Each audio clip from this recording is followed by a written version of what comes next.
Hello, everyone. This is Ed Breniger, and welcome to the Eddie Network podcast. And my guest today is my friend, return guest, Richard Merrick. And Richard has been off on a sojourn of quiet over the course of a previous month, and we're trying to catch up and see. I'm interested in seeing what he's learned and what how his perspective has matured and all those sort of things. And thank you for watching and welcome, Richard. Good to see you, Ed. Good to see you. So, tell me, tell me what was it that led you to want to take a month off? An accumulation of things, really. I think we get into habits, and particularly, I think if we, I say we, I mean me, but I think it probably applies to a lot of us. Um, we can get into quite productive ruts. And so we find a space that is good, that we enjoy, with people we enjoy. Um, and we find ourselves doing things, and then we find ourselves doing more of it. Um, but I've always had a sense of there's a point at which you go on you're on a curve, you're on an upward curve, and it flattens. And as the curve flattens, it's a very comfortable place for it to be. Mhm. Um, but nonetheless, it flattens. Um, and I've often found, I mean, I was saying to somebody the other day that if I look back over my what I would laughingly call my career, um, it's operated in 5 year lumps. Um, and although I think I understand the flattening of the curve now, I sense it, I think, and understand it better than I did. I think it's always been there. Mhm. And there's been a point at which I've always been fortunate insofar as it's not a question of I need to find something else to do. I'll find something else to do and then I'll stop doing this. It's always been a bit of a it's never been a leap into the dark, but it has been a leap into uncertainty. So it's never been secure. Mhm. It's never been I need a new job. I'll get a new job offer. I'll accept that and I'll stop that one. It's always been I need to be doing something different. I'll start doing it, looking for it, but I can't look for it properly until I've let the old one go because I think otherwise we end up with compromise. We end up making not necessarily safe leaps, but we don't leap very far. Mhm. Uh, that's not been a conscious decision or any sort of act of conscious bravery or any of that nonsense. And it's just, for me, it's just been the way that things have worked. And so what I was considering, and you and I have been talking about this for ages, but um, the pandemic is the best part of 5 years ago. Yeah. And it just struck me. There were things I started doing during the pandemic, which is where you and I started talking again, and you sort of go on with that, and it's great. And you fall into routines. Um, And I just needed to take a month off to say, okay, so this is great. Um, you know, and as I'm now into my 70s, you say, does this still apply?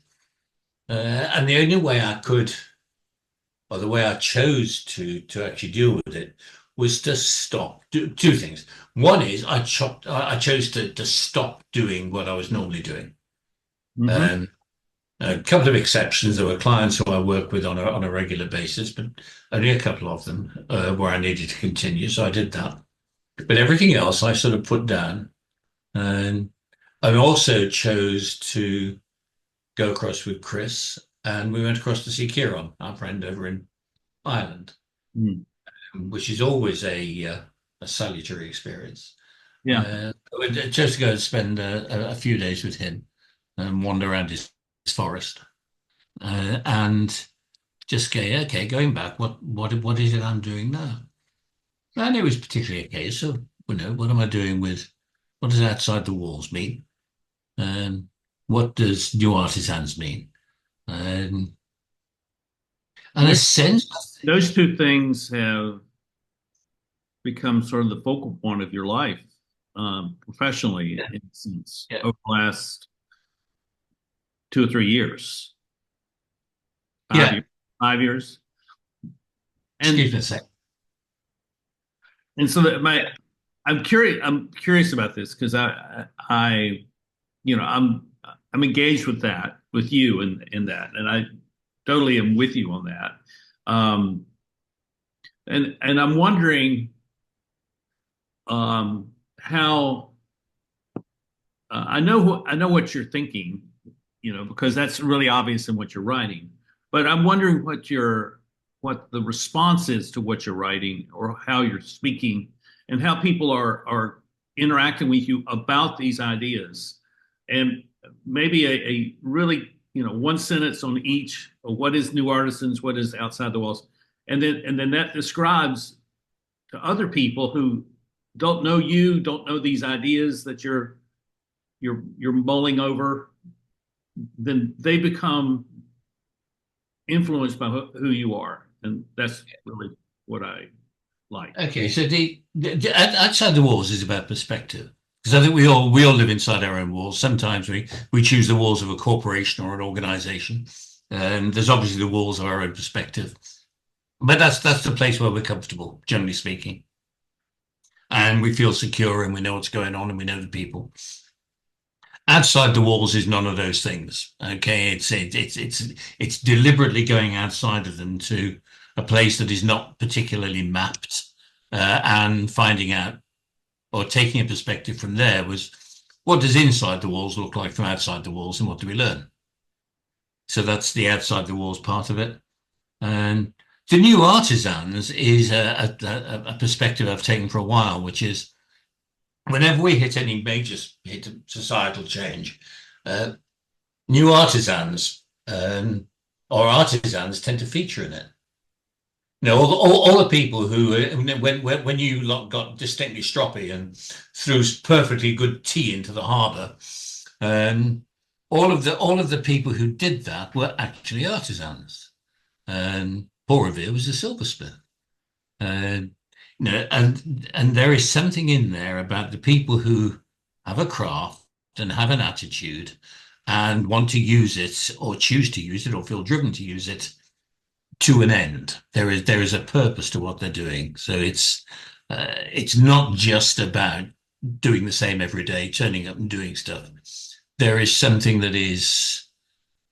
It might be inquiry, it might be a passion, it could be any one of a number of things. I don't think there's a single label, but it's about using skills in new ways to do things. Does it have something to do with the world that we've lived in for several generations has been a world of abstractions, labels, marketing, avatars, things like that. Those are abstractions that reduce people or reduce things to an idea, and that as a result they lose their life.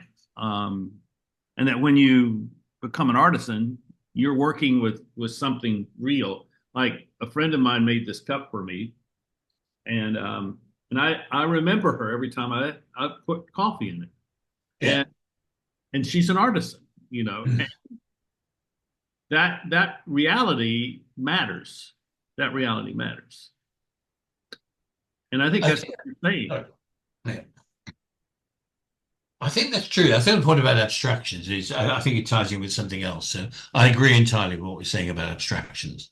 We have them as business models and everything else. They're true in general, but rarely true in the specific. We give and Right. I think the other side to it is they tend to be built around notions of scale. If we abstract stuff and label it and create models, that means we can scale it. The trouble is, I think scale leads to individual mediocrity. If you imagine taking a new business, all right, so there's one or two of you or whatever, okay, whatever, a handful, and you have this idea and you're engaged with it. That's all working well. And it's probably a struggle, but you don't have room for mediocrity or poor people in that, just isn't room. But what happens when it works? We end up hiring people. And then the people we hire other people.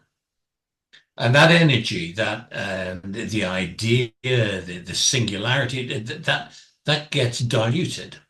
So over time, as it gets bigger, we end up inevitably regressing to the mean.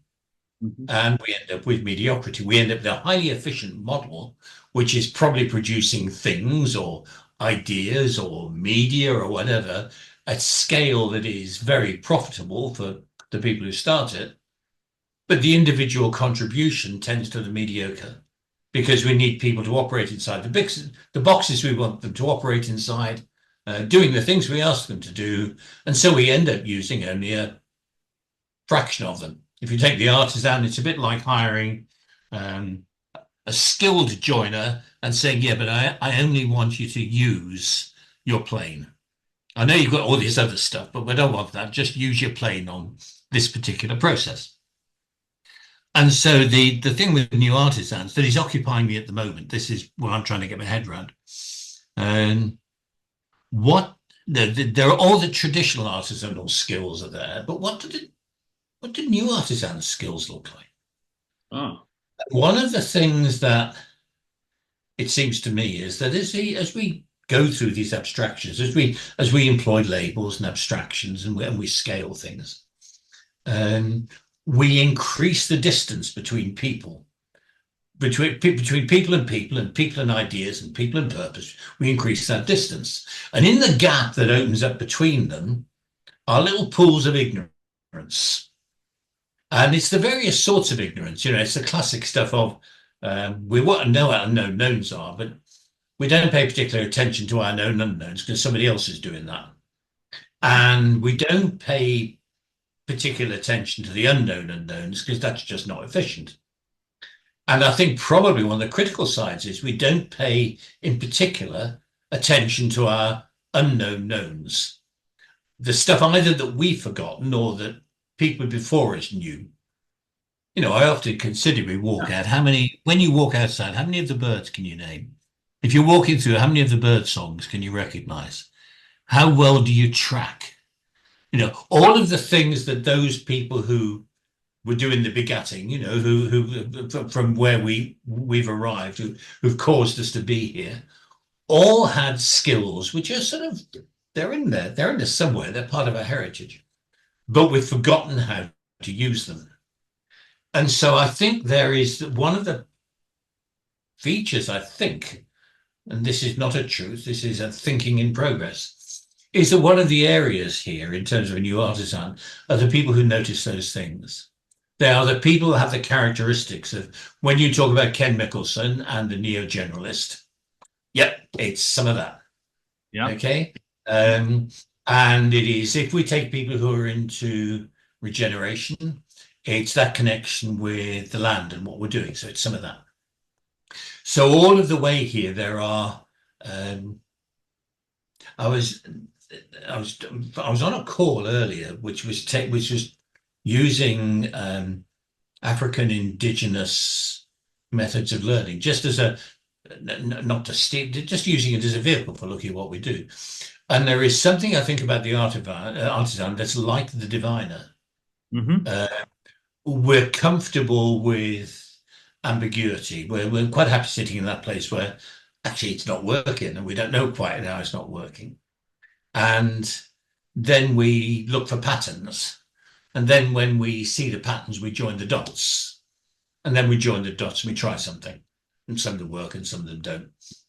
Um, but in the end, it takes us, instead of just mining deeper where we are, knowing what we want, knowing, using what we know how to do, um, we can move forward a little. We're not just strip mining what we already know. Would you say that, or I'm going to say it. I think that there is a very short distance between being a an abstraction in the world and being a new artisan. And that short distance is recognizing within yourself that you have something to contribute, something to offer, something that if you personally developed, it would become something that you give to the world that matters. And that's what I've discovered with the podcast is that there are millions of people who could be on this podcast because they have something, they have one thing they can say which would have an indelible impact upon someone else, and they just happen to pass through this lens, and someone else is passing through on the other side, and they hear that and they say, "Oh yeah, well I can do that. Why can't I go? Why shouldn't I go do that?" And that this notion of being an artisan is really the notion of being a contributor, of saying I have something within me that is valuable enough to share with the world.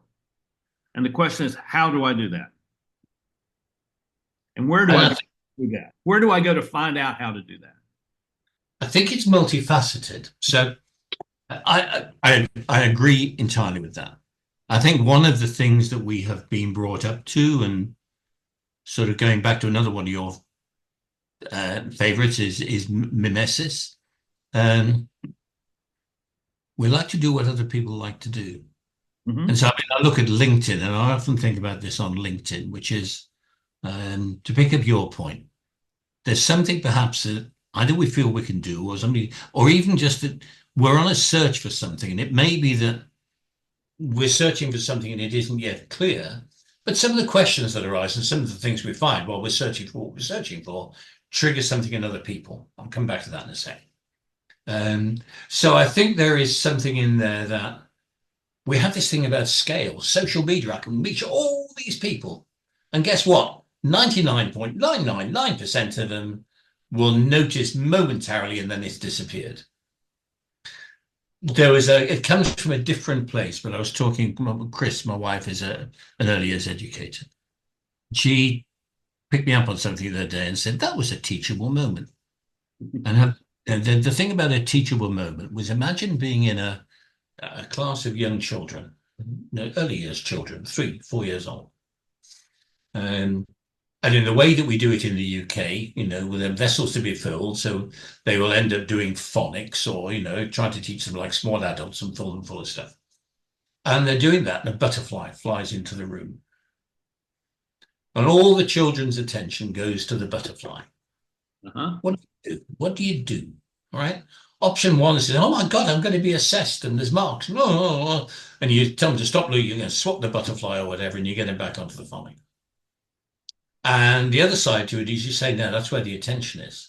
Let's actually switch this across, and let's start talking about an entomology. What is entomology, and how do butterflies work? And start that conversation that is fed by where the children's curiosity is. And that for me that's an artisan. Yeah. The person who will swap the butterfly is a very efficient, protocol-driven, process-driven production worker. The person who says, whoa, butterfly, what do we know about butterflies? Okay. And plants a seed there that will come by later. The phonics aren't going to go away. But I think there is something there in the grasp, and it picks up anti-mimesis. I think it picks up the neo-generalist. I think it picks up craft. I think it picks up humanity and enthusiasm, the love of beauty, and all of those things which are really inconvenient when it comes to productivity and efficiency. Right. And actually hones in on those. And I think those people exist. I think it's in all of us. And I think it exists everywhere. And we have become so obsessed with very strange measures of human performance and even economic performance, that we have lost sight of that. And it's not sustainable. So we're going to get to a point now where let's assume that AI does its thing. I think there'll be lots of questions. Let's just assume for a moment that AI does its thing. Okay. And we can move lots of people out. And all the questions that we've got, AI by definition is based on history. AI can't predict the future because it hasn't happened yet. and it's not linear. And if we know all the good stuff about Gödel and Heisenberg and all of that uncertainty, and there are always going to be those butterfly moments. AI doesn't notice butterfly moments because it doesn't have the background. It doesn't have a model of humanity, or if it does, it's a fairly mechanical model of humanity. The AI would swat the butterfly. The artisan will go, oh, butterfly. I think what you're pointing to, and this is something that has always been an interest to me, is why is it that we don't live lives of discovery and of surprise? Why is it that we don't go looking for that which will surprise us? And one of my favorite stories is the story of the Lewis and Clark expedition. Which 220 years ago they left.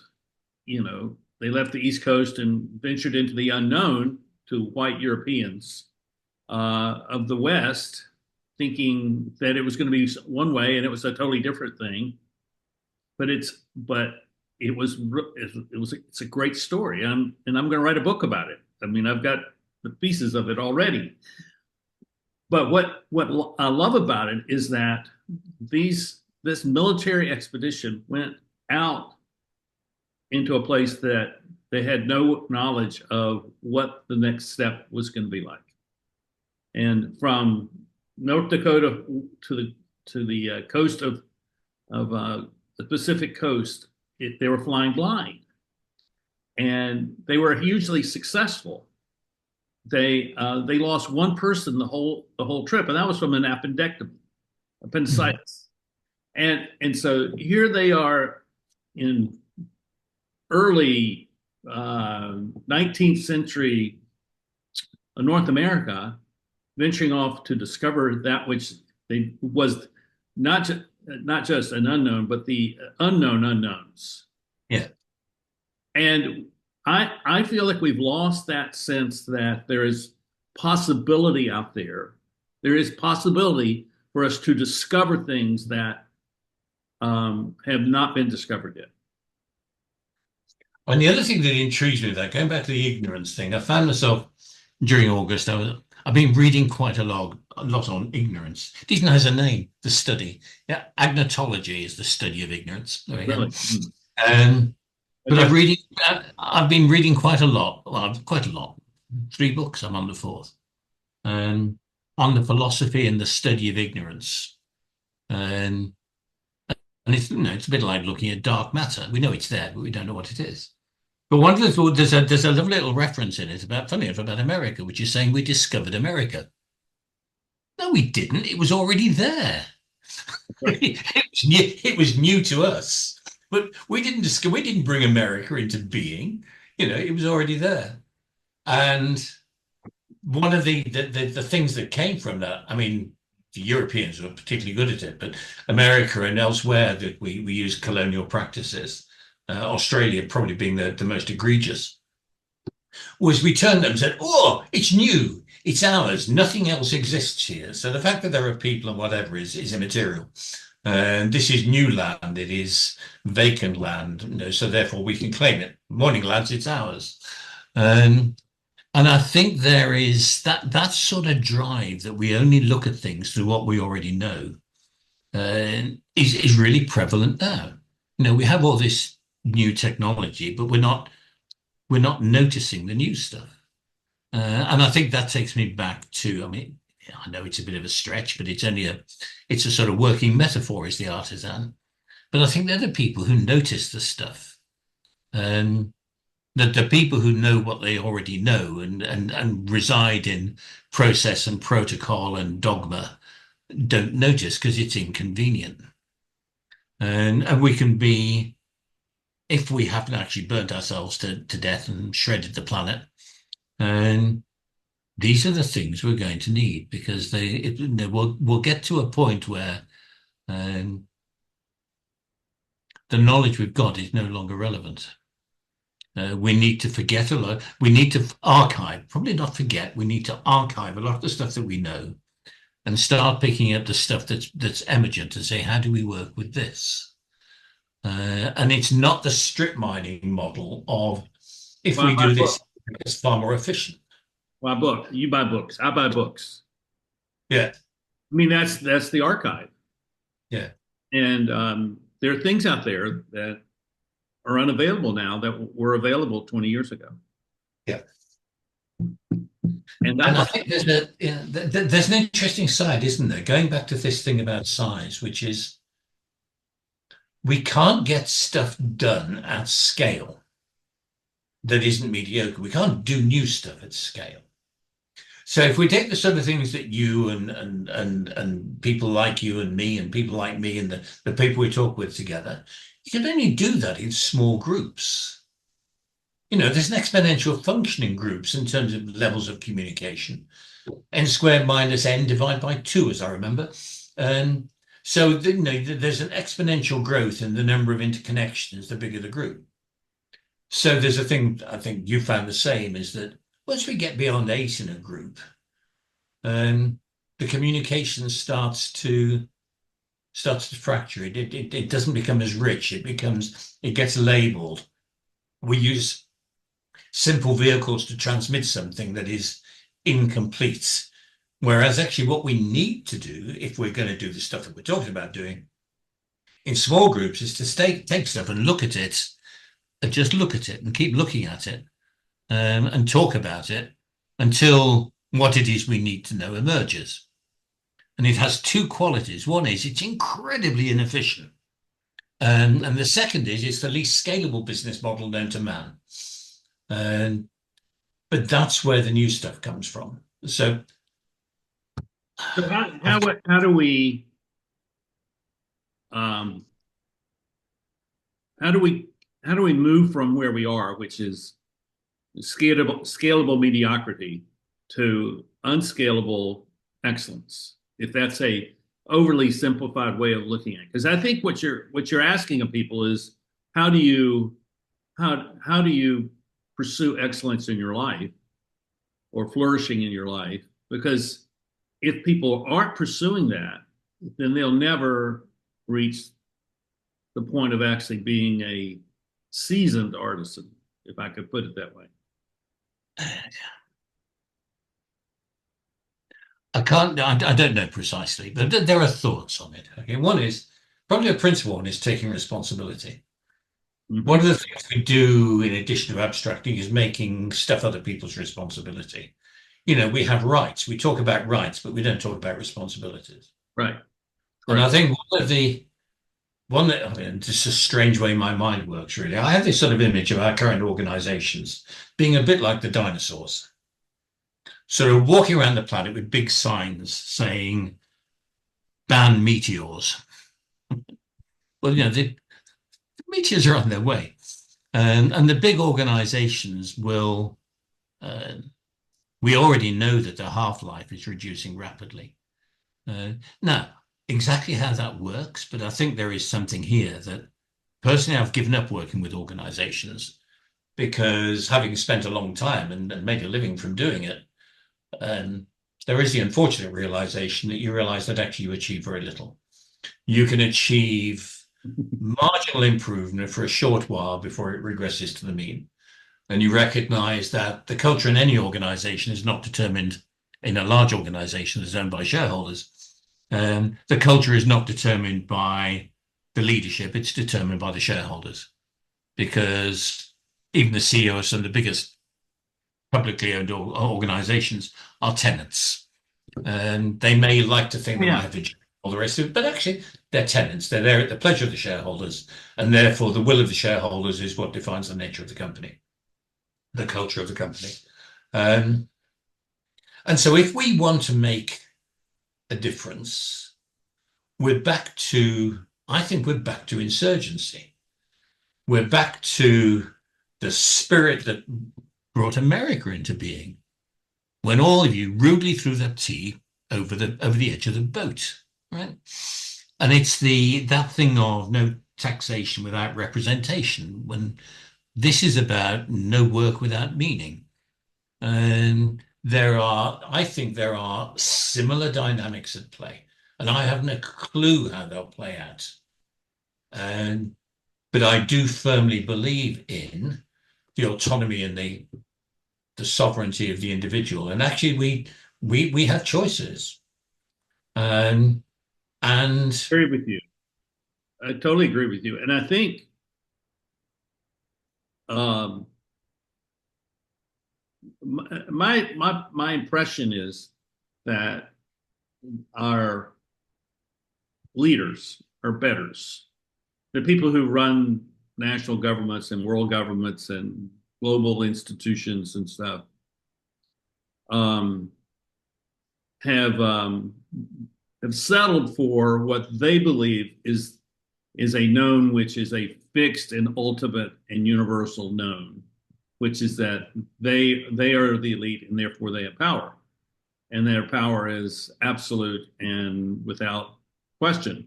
And what they do not understand is that principle, as an institutional structural principle, has been dying for 70 years.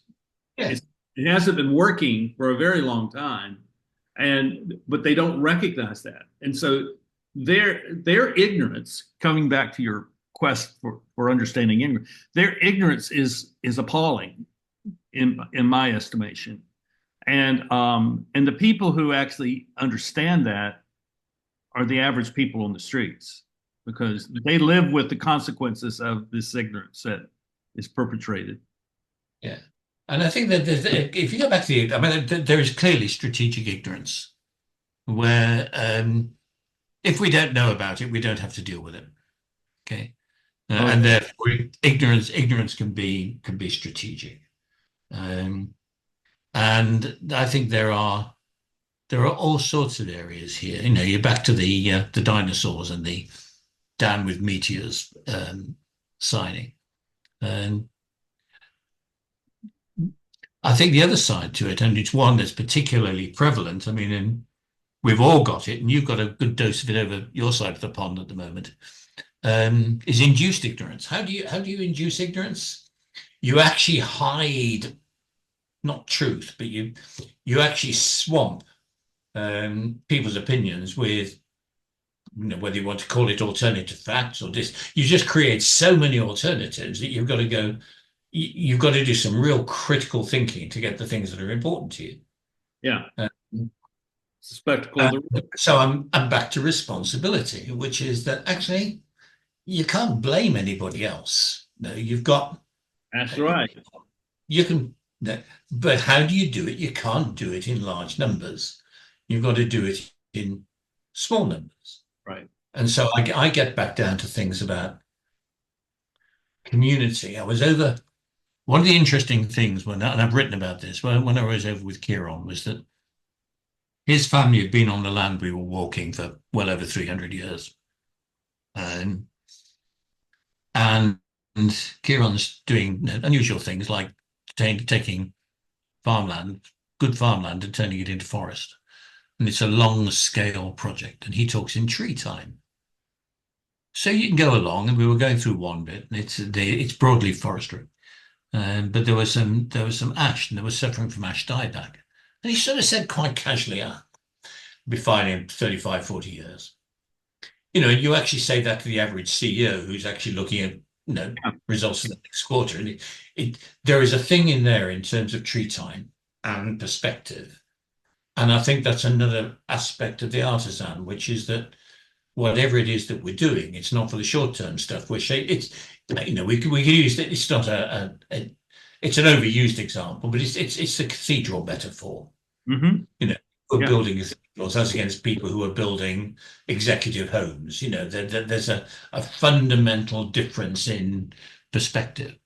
And the thing that I have found, the thing that really encourages me, is that when you're talking with people, the realization of what you and I are saying is absolutely just below the surface.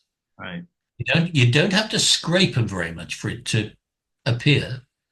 But people are so busy, so monitored, so busy on the wheel that standing them still long enough to scrape them is difficult. And so I just think we've got to accept the challenges where they exist. And we get down to notions like unconditional love.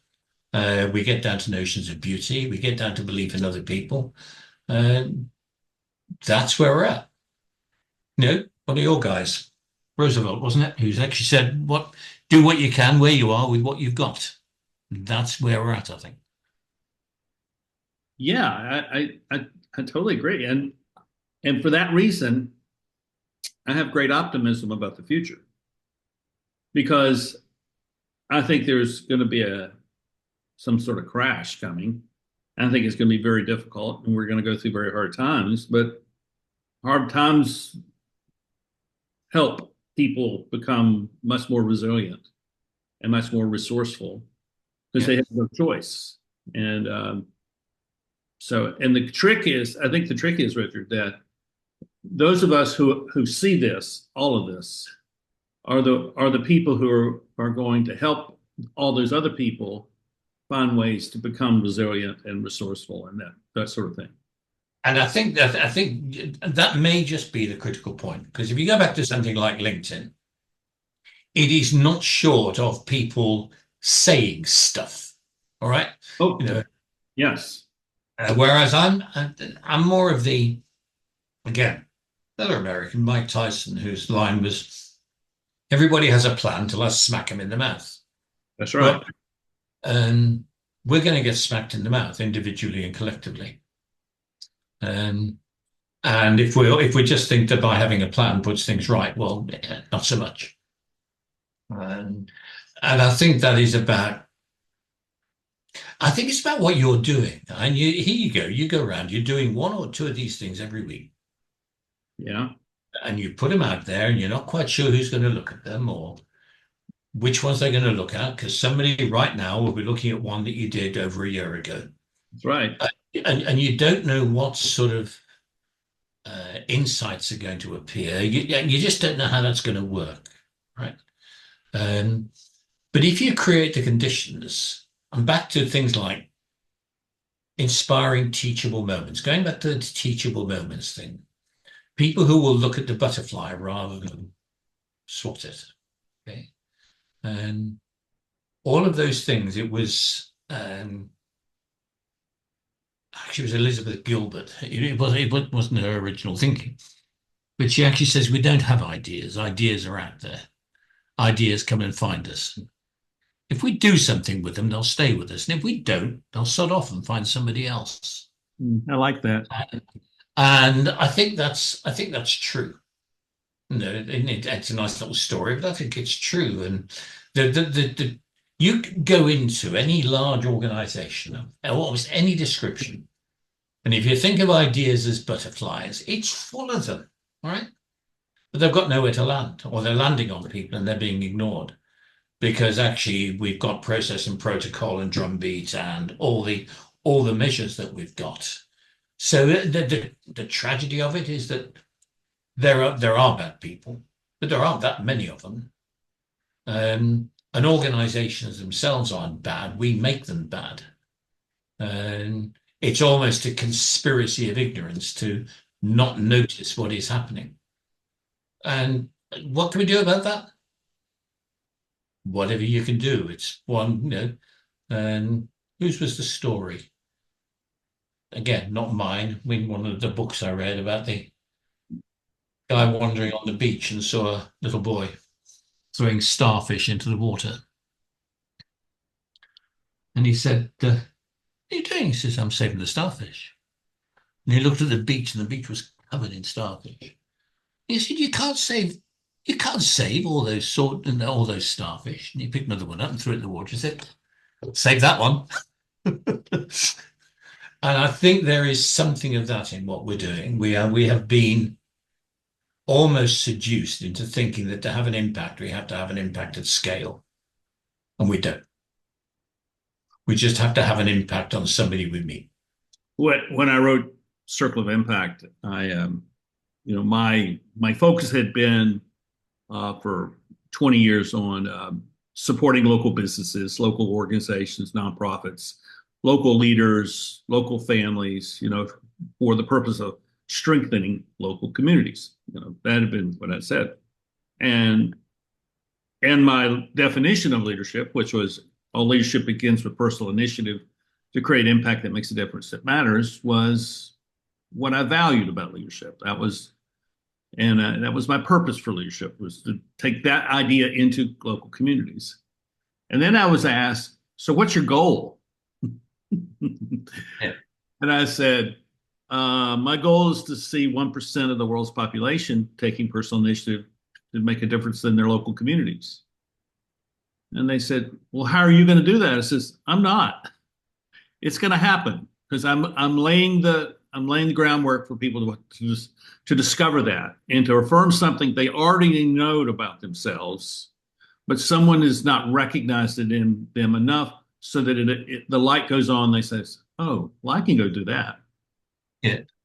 And I think that's part of what we're talking about. And so I'm living in a new house in a new community, my old hometown, in an old house on a street that is in serious transition.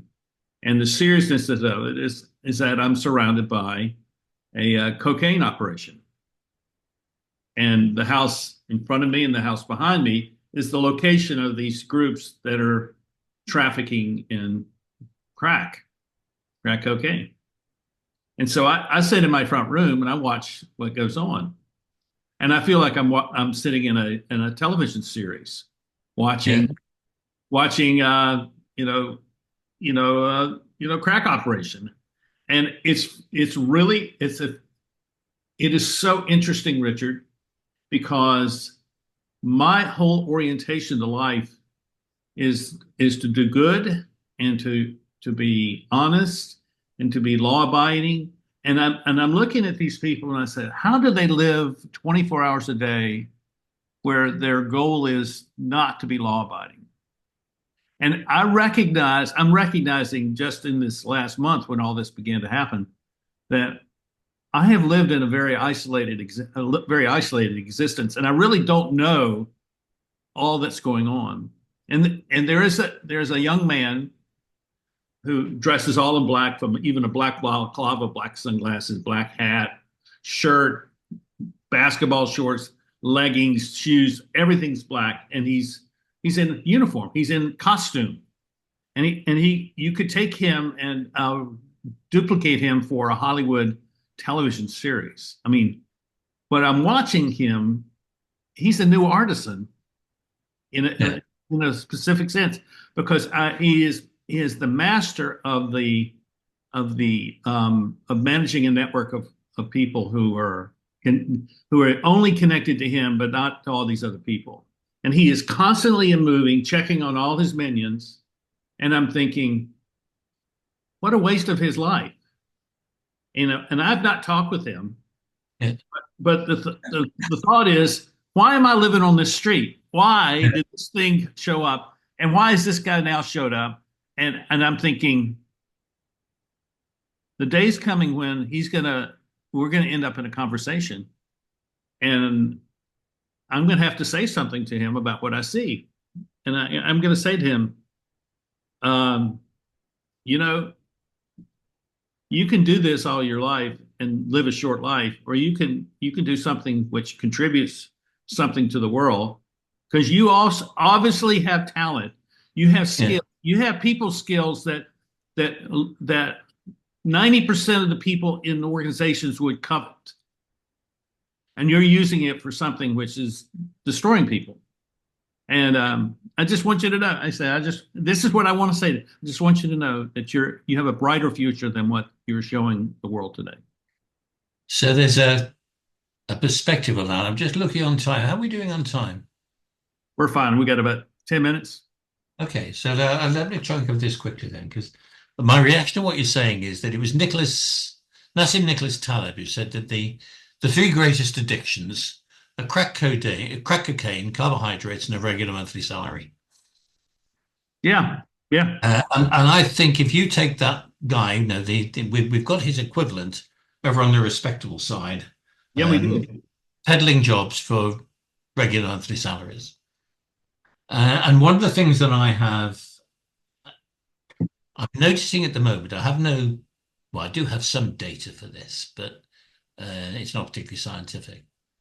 But I think one of the consequences of the way organizations are working and the nature of efficiency, and it comes back to the artisans idea, is that people get into it, they do school, they do the schools at various levels. I was talking about somebody the other day who's got a first degree from MIT and a doctorate from Stanford. So who reckons that his job tenure is only as good as his next Coursera course, because all the stuff he brought into the organization has sort of been used up, and he's been so busy using it that he hasn't replaced it. So his utility decreases. So of course there's a thing in there. He works for a large corporate. And so there is going to be a point, and I'm seeing it in lots of places, that people are reaching their late 30s, between late 30s and late 40s, and they are becoming redundant. Yep. Largely because they've been used up. Okay, so that's one way of looking at it. The other way of looking at it is to say, okay, so actually what you have just completed in that decade or so is an apprenticeship. You Hmm. can't be an apprentice forever. Okay, so if you actually take that old thing from apprentice to journeyman, say, and master. Okay, you've done your apprenticeship. What you're going to do now is a journeyman, journeyman. How are you going to take the skills that you've looked and how are you going to test them with other people, test them in other places? The original Tour de France was the route that apprentices took to go around the various workshops, craft workshops around France, to actually share and enhance their skills. So they did their apprenticeship, they went round as a journeyman, and somewhere around there or at the end of it, they decided to either become a master or to become a specialist journeyman. And I think that's what corporations do. And so we shouldn't, the idea here, the only time a corporation becomes malign is if we expect it to provide us with a living. So I think they're quite interesting places for an apprenticeship because you'll learn lots. You'll set good and bad, but actually then where are you going to take what you've learned? Because there's other people coming behind you who are more recently qualified with newer, shinier stuff and are cheaper. So best will in the world, you used to be able to plateau, you can't anymore. There's a point at which your utility for the corporates is finished. 99.7% of people never make sea level. So that's pretty much most of us. So you're going to fall out of this. What are you going to do? And the time to think about that is before it happens. So I'm looking to create a group at the moment, starting now, really. A couple of small groups, nothing major. I want to bring together people who think they're on the way to redundancy, people who are in the middle of redundancy, and people who've gone the other side of redundancy, and just get them talking to each other and say, what have we learned? And what is it that we've learned that we can codify and share with other people and build conversations about? Because the actual amount of fear that we see of people being made redundant is huge. But I mean, if you look at the organizational systems, being afraid of redundancy is a bit like being afraid of autumn. It's going to happen. So that's where I'm at with. So as I sort of focus a bit, because my problem is I just like lots of things. But the focus I've got at the moment is looking at this space between, let's say, 30 and 50, for the sake of argument. And there's a point here at which, how do we take people who are finishing their apprenticeship, whether they recognize it or not, and how do we give people the opportunity to have conversations about what they're going to do on their equivalent to the Tour de France? How are they going to take what they've learned and use it, not just stay there until they have been exhausted, and see what happens? I think you'd find my conversation with Neil Sequeira that I posted the first week of September. Yeah. Interesting because he was redundated. Is that the word? Is that a word? Redundated. It is Redundant. now. It should be. And he knew it was coming, and he recognized the stress that he was feeling. And so what he has ended up doing is he's a school bus driver, Yeah. and he's happy as can be. Now, does Yeah. he see himself doing that the rest of his life? No, but this is something that allows him the opportunity to make that transition from one highly intensive environment to another, possibly. Um, it is quite interesting. I think the question of change and the question of transition is a huge one for people. Yeah. And the blessing, there's not many, but the blessing of COVID was it destroyed people's dependency upon institutions as their security. And So your piece about uncertainty, that you yeah. said at the very beginning, is what people are living with. And once they grasp that, okay, this is normalcy now, uncertainty Yeah. is normalcy, then we get about living, and life can be even more interesting as a result. And I think there's a couple of people I'm talking to at the moment who, as I'm seeing this, and um, one of them started off looking at his comparison level for his next job was it the salary he was earning on exit from the previous one. And we ended up with a long conversation that actually said, is that the right benchmark? Or is the benchmark the company you're keeping? Um, and he's gone to the company he's keeping. So he's gone to another job with slightly less, but actually much more attuned to what he wants. And he's not quite sure what'll happen in there, but he likes the people he's with. Um, and the comparison actually is the quality of the conversation, not the quality of the pay packet, the quantity of the pay packet. Right, right. So I think that's an interesting side there. And I think um, the other point on what you're saying is we used to have and still have in older societies, we used to have rites of passage. Yeah, You would go through a ceremony from going from being a youth to a warrior.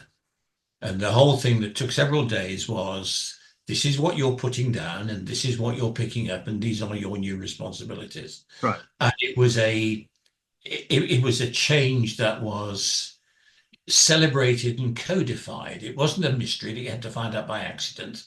It was, to use the earlier that, hey, it's autumn. So you're going to stop being this. You're going to spend some time looking at this and wondering what it's about, and then you're going to start being that. And I think that discussion and actually moving out of this awe of organizations that are dysfunctional. Yeah, they're fine. They're good for what they're good for what they're good at. But you wouldn't want to live there, would you? Mm. Yeah, it's all fascinating, and I'm grateful for the work that you're doing because you're giving voice to things that other people are thinking, but you're providing an articulation which is really helpful, and it needs to be said because you're moving so fast. Some people, we're always trying to catch up with where Richard is, because I'm and still trying to catch up with myself. Yeah. and I'm not saying slow down. I'm saying that that's really important, and because what it tells people is that there's a lot that I don't know, but I can know, and I can learn it pretty quickly, and it will have value. And when you can take that value and turn it into something that's action oriented, it's good. Interesting times, and Absolutely. It's good talking. appreciate your friendship, and I we'll talk again. Okay. And if anybody listening wants to play with these ideas, they'll find me at newartisans.net or richardmerrick.co.uk. And Um, put that in the show notes. And and just turn up. Be good to see you. we thank you all for watching. Please sign up, hit the like button, and leave a comment if you will. And we'll see you next time here on the Eddie Network podcast. Thanks, Ed. So I'm coming over for the Ian McGilchrist conference. Yeah. And I may put, I'm thinking about putting an event together, a gathering. That's on the, 26th of October? yes, I made a note. it'll be good. And it's gonna be really good. Yeah, London's easy for me. So I'm thinking about doing something on Sunday. Yeah. Just doing lunch, gathering people at a place where everybody can come and buy whatever lunch they want, and we have an unscripted conversation. And Yeah. it's really a test because I'm getting ready to hire a woman who's going to take all the pieces that I have and um, pump steroids into them. Very good. So so I'll let you know what I'm planning. Yeah, that would be good. I've got it. It's in my diary. So and so we'll see you there, Okay. and I'll see you next Friday. Indeed, you will. Indeed, you will. Lots of that. I was just checking the clock because I've got to. This next call is that's the finish of the hangover from coming. But then no, that's the hangover into September from not being here in August. So I'm talking to Stephen Shepherd. Oh, good. And then I'm going to take a deep breath again. And I've got I had a long conversation on the heretic this morning. So we're just doing the outline for the next edition of the heretic. And all of these things feed into the same sort of area. So the work that you're doing, stuff that I'm playing with, the heretic, stuff that Kieran's playing with, all of these fall into a similar area. They are all. Have you seen if there was a Howard piece? Have you seen his? He's written a piece that he's going to publish in some form on humanity and the Renaissance. Yes. The Renaissance. So I think there's a lot going on, and because it's not linked institutionally together, it has a better chance of succeeding. Yeah. And small little things, seeding. So this will probably, I don't know when this will show up. I'm almost scheduled through December. So whenever. I wasn't expecting to do it, and actually, it's probably the better for that. The further off, you won't have the attention. Yeah. Just do it when you're ready. And actually, I enjoyed that, and I think it was probably, from my point, better for not being ready for it. Well, that's the unscripted nature of this. Yeah. Good. Okay, I'll see you later. Take it easy. Go well. Bye. I mean, if you're just careful about chatting to the black guy, no, not the black guy, but the guy all in black. All right. He's going to make the initiative. I'm not taking the initiative towards any of these people. I'm just going to sit here and observe. I'm not even taking notes. I have talked to the police and I have talked to Homeland Security. Yeah. And they have done nothing, which tells me they know what's going on, but they're not going to do anything. Strategic ignorance. It's a wonderful thing. It's exactly right. All right. Take it easy.